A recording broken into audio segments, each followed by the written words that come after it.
Amados irmãos, hoje a igreja, no rito que nós celebramos, no rito tridentino, que é o rito de sempre, da missa que durante mais de 1000 anos foi a forma de cultuar a Deus e que, graças a Deus, mantemos bem viva ainda, mesmo após as reformas que houveram há quase 60 anos.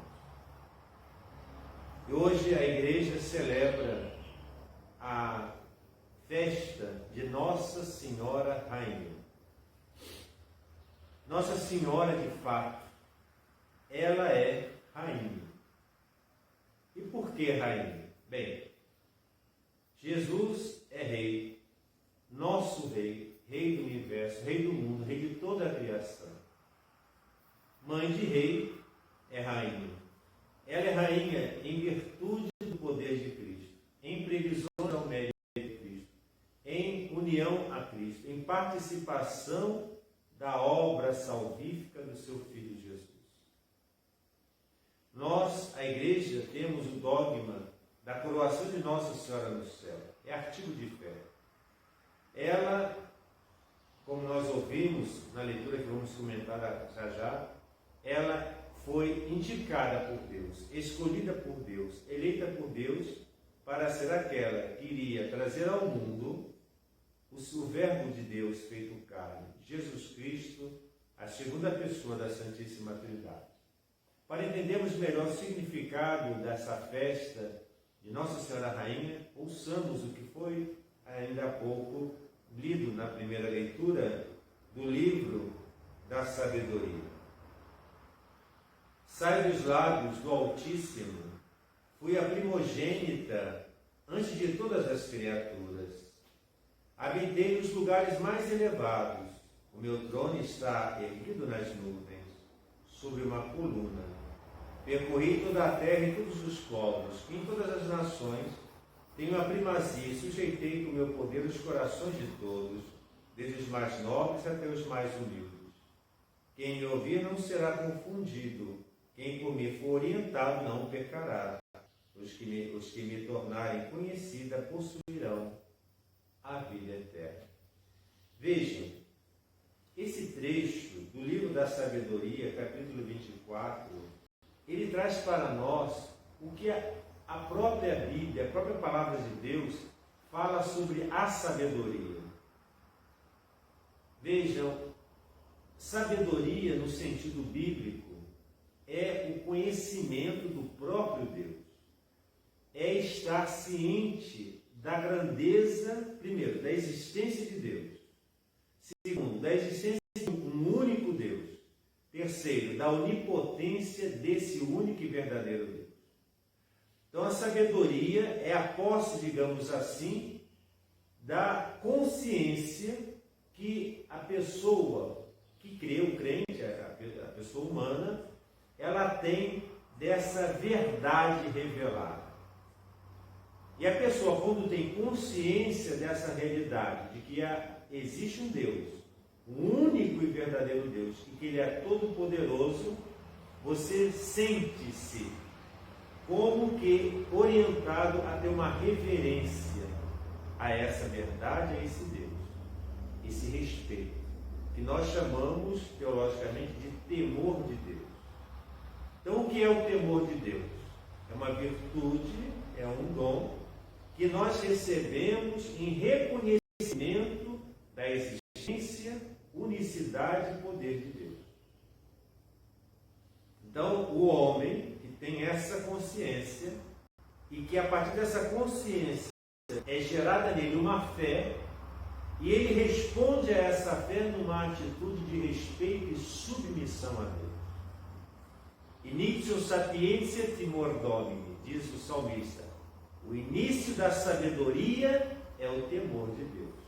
O homem que não crê em Deus, que não aceita a verdade revelada, ele não tem o temor de Deus. O Deus dele é ele mesmo, porque ele descarta a existência de Deus. E ele começa a agir de maneira insana, ou seja, louca. porque tudo vai dar, não para a salvação dele, mas para a perdição. É isso que esse trecho está falando. Vou reler e explicar. Sair dos lábios do Altíssimo, ou seja, a pronúncia, a palavra de Deus. O que sai pelos nossos lábios são o quê? São palavras. Quando a sabedoria fala que sair dos lábios do Altíssimo, ou seja, que eu fui gerado, fui emitido pela boca de Deus. O que sai pela boca é a palavra. Então, a palavra aqui é identificada como a segunda pessoa da Santíssima Trindade. Ou seja, Jesus é a sabedoria do Pai. É o verbum domini, é a palavra do Senhor. A sabedoria continua a dizer, saí dos lábios do Pai, fui a primogênita antes de todas as criaturas, ou seja, eu nasci antes de todas as criaturas. Não que a palavra, não que a sabedoria seja criatura, não, é nesse sentido, porque é da mesma natureza do Pai, é gerada e não criada.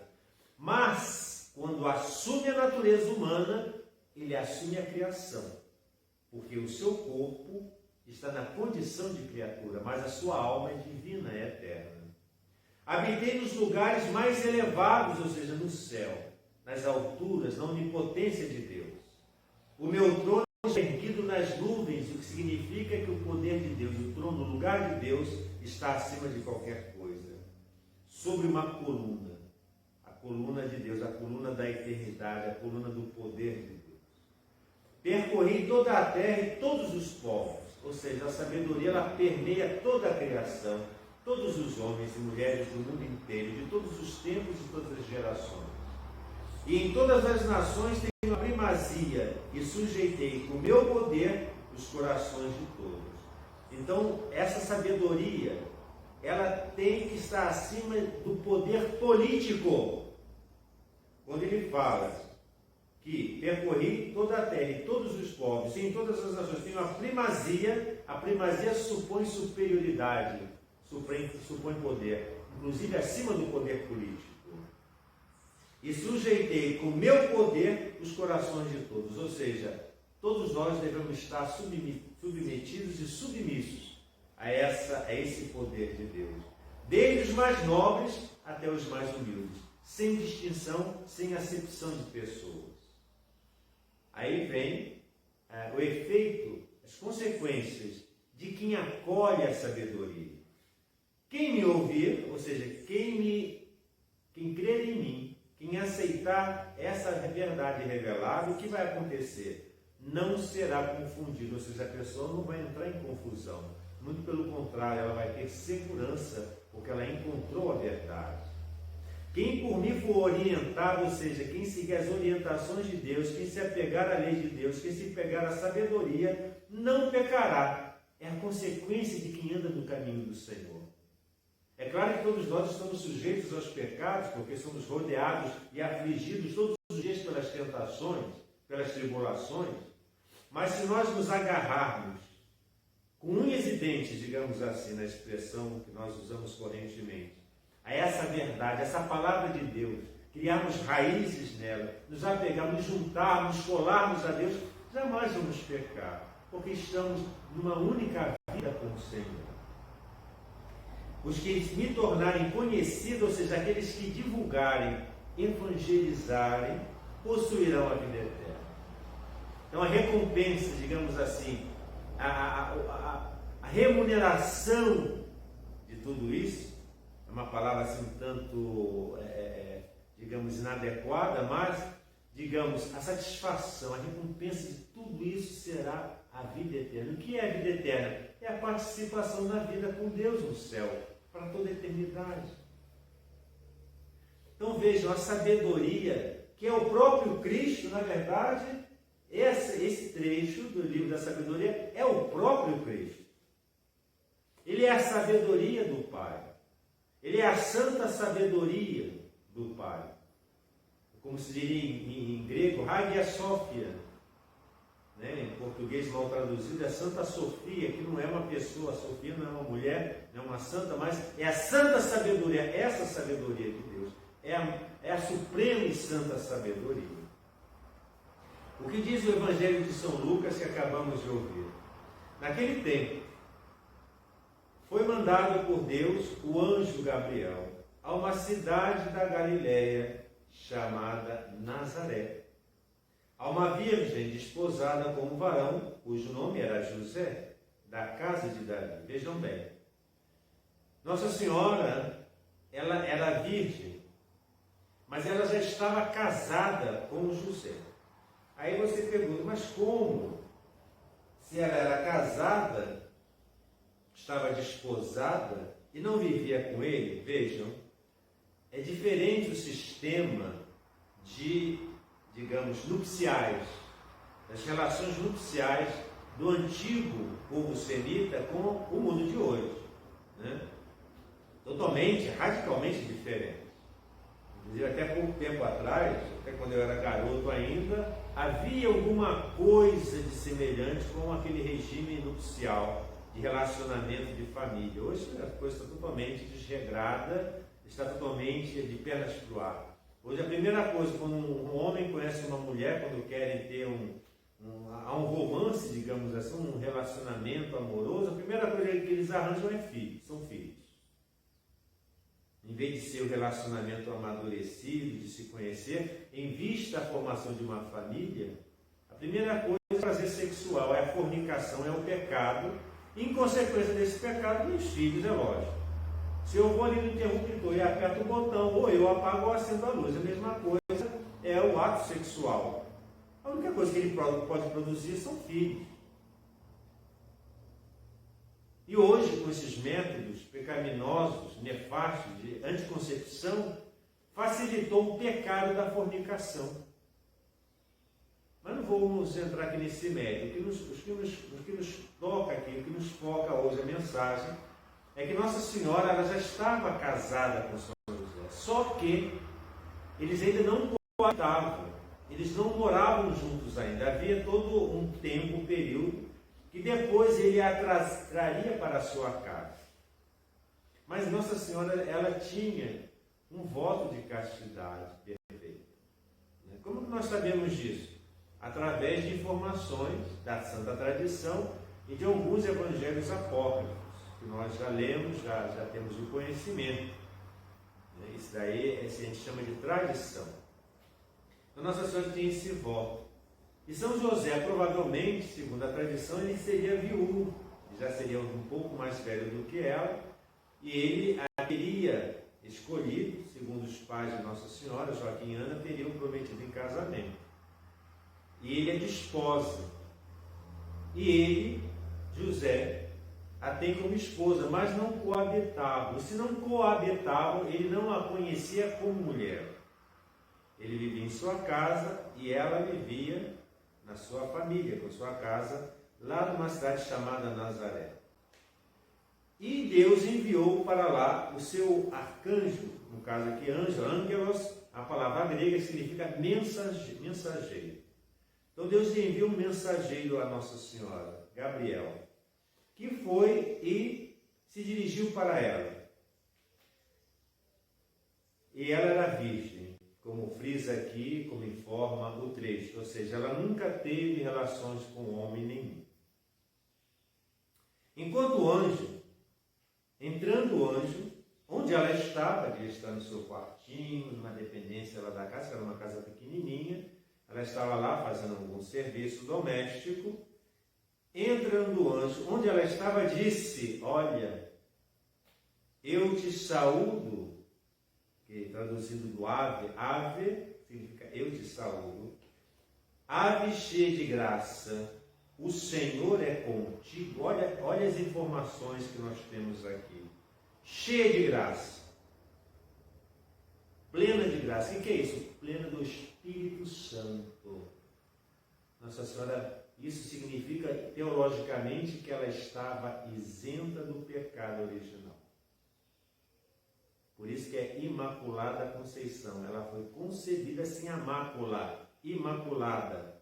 Ela foi concebida em Santa Ana, sua mãe. Ela foi concebida sem o pecado original. Ela é plena do Espírito Santo. Então, o arcanjo fala, cheia de graça. O Senhor é contigo, ou seja, Deus está em ti. Ele te escolheu. você é eleita. Ela é uma pessoa privilegiada. E continua o anjo: bendita és tu entre todas as mulheres. A palavra bendita vem do latim benedictio, ou seja, dizer a bênção. Era uma mulher abençoada. O que é ter a bênção de Deus? Era ter especialidade de Deus, a preferência de Deus. Então, sobre ela recaía a bênção de Deus. Bendita és tu entre todas as mulheres do mundo todo, é ela a escolhida, a abençoada. Ouvindo isto, perturbou-se, ela deve ter levado talvez um susto. Ela ali trabalhando, né, na dependência da sua casa, novinha, jovem ainda, o anjo lhe aparece, ela fica surpreendida, né, lógico, e ela ouviu aquela saudação, ela perturbou-se, ela falou: mas o que significa isso? E pensava na significação desta saudação. Ela começou a refletir: mas o que significa essa saudação desse anjo? Então disse-lhe o anjo, percebendo a sua perturbação, a sua indagação, ele fala para ela: não temas, Maria. Vejam bem, sempre quando um ser espiritual, seja Deus, seja um mensageiro seu, quando ele aparece, a primeira coisa, é claro, se eu estou andando aqui pelo convento e me aparece um anjo na frente, eu vou ficar com medo, eu não sei o que você está aqui, o que é isso, né? Na nossa cabeça tem muitas coisas, um fantasma, não sei, uma aparição. Primeira coisa que Deus fala: não temas, não tenha medo. Porque o medo é a primeira reação que nós temos diante do espanto, né? Diante da surpresa que nós temos, que foge à nossa realidade natural. Com certeza Nossa Senhora, ela se espantou, e o arcanjo disse: não temas, Maria, não tenha medo, fique tranquila, porquanto alcançaste graça diante do Senhor. Você teve, né, o privilégio de alcançar diante de Deus essa graça. Eis, aí ele vai e diz o que vai acontecer com ela: eis que conceberás no teu seio, no teu ventre, e darás à luz um filho. Até aí tudo bem. Toda mulher que se casa, o objetivo é ter filhos. Toda mulher tem a vocação, digamos assim, generalizando, algumas têm a vida religiosa, mas a virgindade, mas em geral, no caso dela que já estava casada, seria natural que ela conceberia e dará à luz um filho. Até aí tudo bem. Só que o anjo vem e complementa o seu anúncio: e o seu nome será Jesus. Yeshua significa Salvador, que era um nome comum na época. Era um nome comum. Até Barrabás tinha o nome de Yeshua, era Jesus Barrabás. Até Barrabás. E Barrabás quer dizer filho de Deus. Olha, né? Barrabás tinha o nome de Yeshua Barrabás, ou seja, o Salvador, filho de Deus. Interessante, né, essa informação. Continuando: o seu nome será Jesus. Ele será grande e será chamado Filho do Altíssimo. Ele será grande e será chamado Filho do Altíssimo, ou seja, Filho de Deus.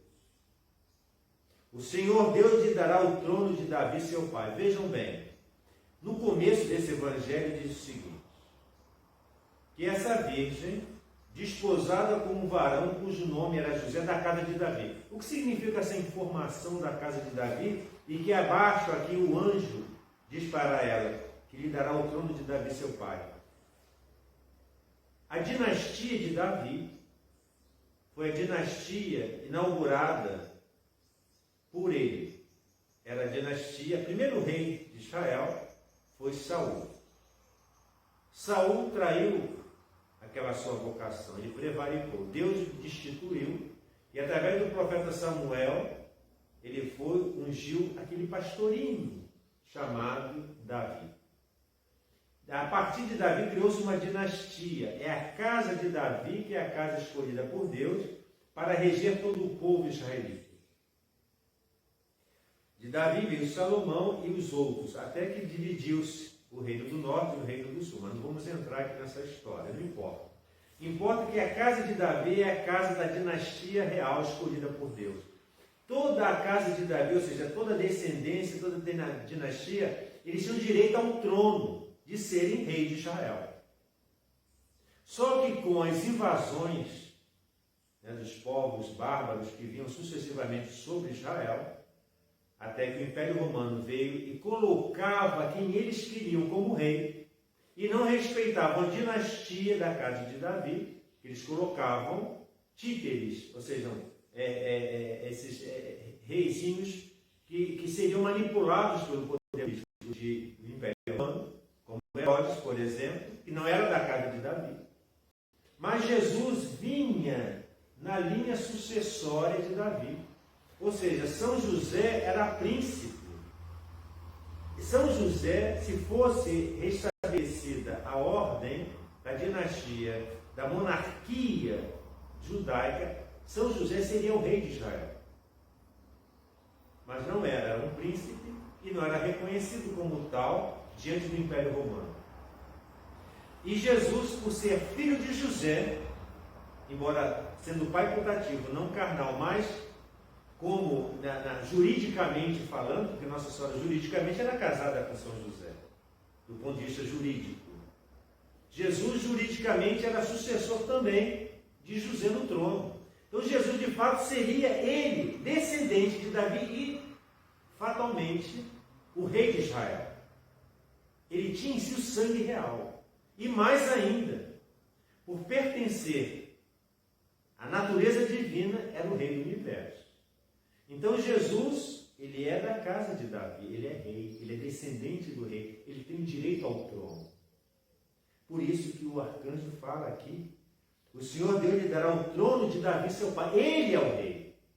Só que esse trono de Jesus, esse trono de Davi, ele extrapola e transcende ao puro poder político israelita e abrange todo o universo, ou seja, está em consonância com a promessa de Deus desde lá no Éden e avança desde Abraão e se desenvolve em Davi. E ele reinará eternamente na casa de Jacó, ou seja, Israel. E o seu reino não terá fim. É um reino imortal, digamos eterno. Então vejam a realeza de Jesus. O anjo, no caso o arcanjo Gabriel, que é um coro angelical, ele revela a Nossa Senhora que o filho dela é rei. A realeza de Nossa Senhora, como rainha, surge justamente em relação ao seu filho, que é juridicamente rei de Israel. E mais, ele é o Senhor Rei do Universo. A sua realeza não é puramente no sangue, em linha sucessória, mas também na questão teológica, ou seja, da promessa da aliança de Deus que fez com Abraão, nosso pai. Como nós rezamos no Benedictus, bendito seja Senhor Deus do Universo, que a seu povo visitou e libertou.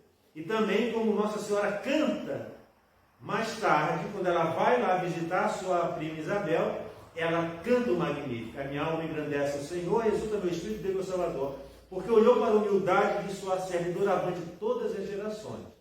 Me chamarão bem-aventurado. E ela fala da promessa de Abraão, que se cumpriu nela. Ela é rainha. Em toda essa explanação que eu acabei de dar aqui, não há como questionar a realeza de Nossa Senhora. Ela foi escolhida para ser a rainha. Ela é a nossa rainha. É a rainha da igreja. É a rainha do universo.